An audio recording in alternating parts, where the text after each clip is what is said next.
কেন যে এরকম করলাম, এই ধরনের ভাবনা মাথায় আসা মানেই অতীতের বিষয় নিয়ে অতিরিক্ত মাথা ঘামাচ্ছেন, আর এই অতিরিক্ত চিন্তার বাজে প্রভাব পড়ে শরীরে। নমস্কার বন্ধুরা, আমি কণিকা। কণিকা মোটিভেশনাল স্পিকার চ্যানেলে আপনাদের সকলকে স্বাগত জানাই। আজকের এই ভিডিওটি মন দিয়ে শেষ পর্যন্ত দেখুন। তাহলে চলুন শুরু করা যাক।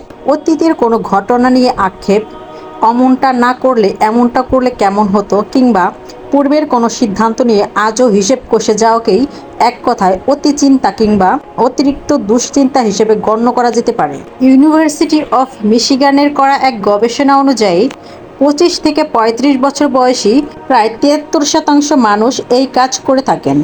45 থেকে 55 বছর বয়সীদের ক্ষেত্রে সেই সংখ্যা কমে আসে 52%। মজার ব্যাপার হলো, এদের অনেকেই মনে করেন অতীত হাতড়ে বেড়ানোর মাধ্যমে তারা নিজের জন্য ভালো কিছু করছে, কিন্তু প্রকৃতপক্ষে ঘটনাটা উল্টো।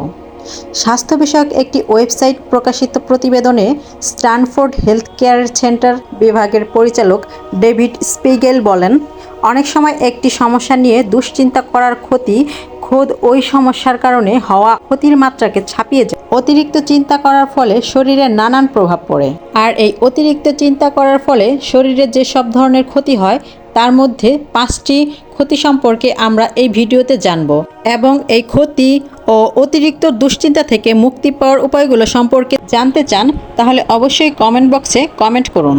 আর এই বিষয়গুলো জানতে আজকের এই ভিডিওটি সম্পূর্ণ দেখুন।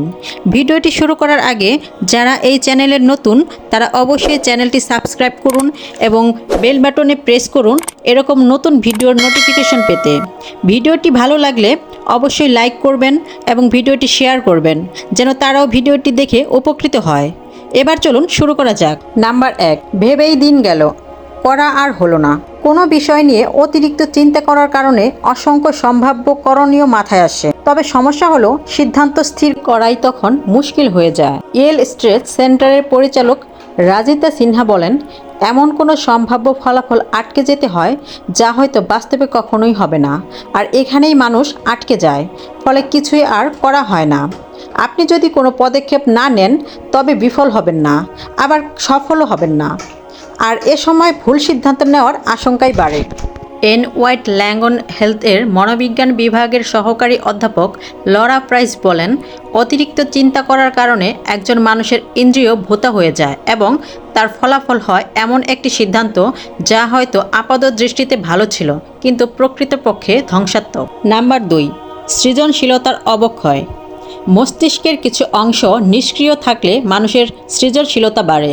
অতিরিক্ত চিন্তায় মগ্ন থাকলে মস্তিষ্কে জং ধরে, সৃষ্টিশীল চিন্তাগুলো ক্রমেই হারিয়ে যেতে থাকে।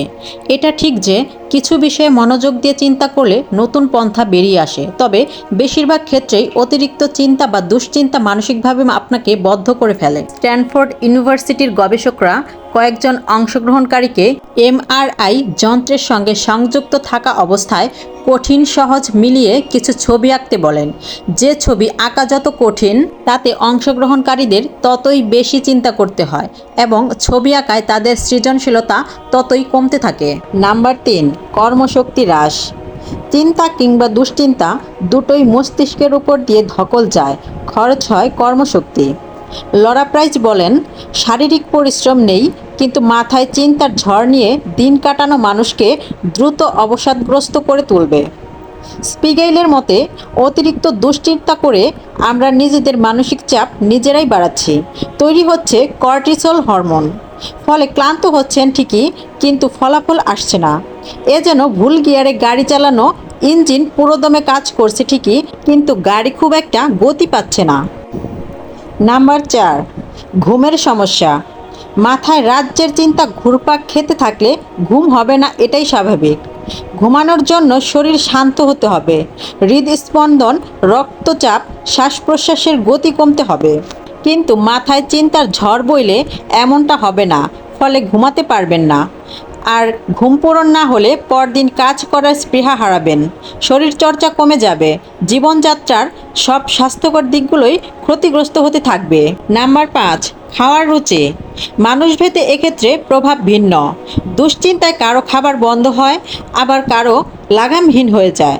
খাওয়ার ব্যাপারটা দুশ্চিন্তা থেকে সামান্য অন্যমনস্ক করে, যা স্বস্তিদায়ক।